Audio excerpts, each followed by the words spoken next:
आईला ह्यो अजून कसा का नाही आला? माळा एवढ्या उशीर बसलोय मी. थांब फोन करतो त्याला.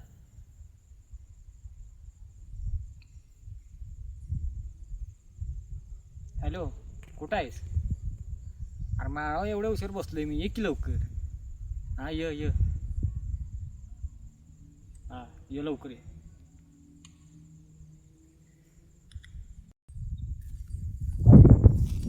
काय लगा फोन केला होता, एवढा टाइम लागतो घर नाही यायला? अरे घरी जरा प्रॉब्लेम झालेला सांगतो तुला.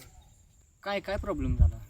अरे ते म्हाताऱ्याची काही गॅरंटी काही सांगता येणार जाईल का काही, ते टेन्शन आलंय मला. ते खाटोवर पडलंय. परवा दिवशी तर अख्ख्या तालुक्यात मी बघितलं होतं, गुटखा खाऊन भीती रंगवीत होतं. आणि तोच प्रॉब्लेम आला या. ते सारखा गुटखा खाते चुकतंय आणि आता खाटो पडलंय. शंकर दादा तुमचं म्हातारं लय आजार आहे, तुला घरी बोलवलंय. अरे छे म्हाताऱ्याला काय झालं बघ.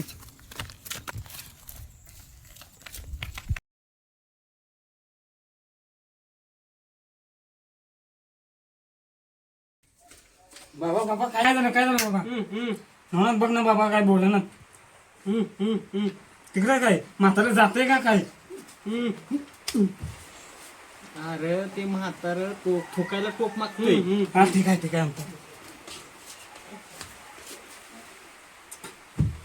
अरे म्हातारा हातावर थुकलं. अरे घाण झालेलं का ते म्हातारं, काय कसं पण थोकतं या. अरे पोरा, तुला काहीतरी एक सांगायचं आहे. त्याला पहिला बाहेर घालव. ना बाहेर बोला ना बाबा, काय आहे? काहीतरी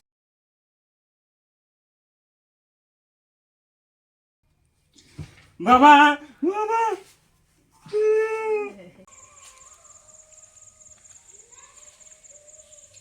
बाबा गेलं, लय वाईट झालं.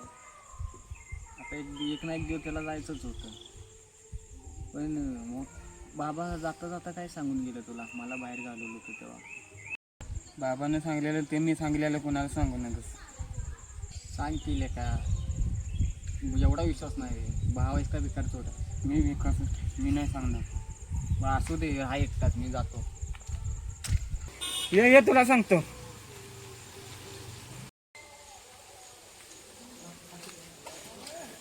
बाबानं सांगितलं एक जंगलामध्ये नाग म्हणे, तो सगळ्यांची इच्छा पूर्ण करतो. त्याच्या रक्षणासाठी नागदेवी आहे, तो आपल्याला आणायचा आहे. अरे असा आहे विषय. अरे म्हातारा तुझा मरता मरता तुला चित्ते बनवून दिले. म्हणून मी तुला सांगत नसतो. मी जातो. आईला हे खरं असेल का? म्हातारा मरता मरता तो खोटं बोलणार नाही. थांब, त्याला भेटतोच जाऊन.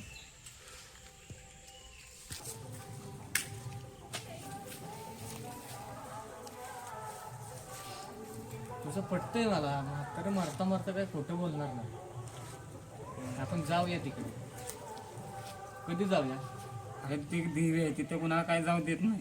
हा बघू देवीचं. कधी निघूया ते सांग. मग उद्याच निघूया. बरं ठीक आहे, चालेल, चल.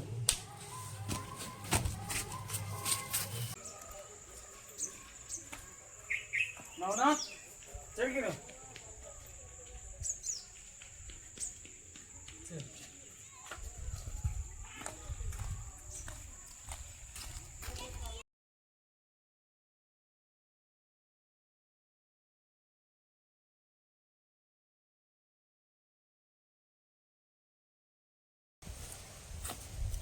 अरे भाई हे जंगल आले, हे हे जंगल?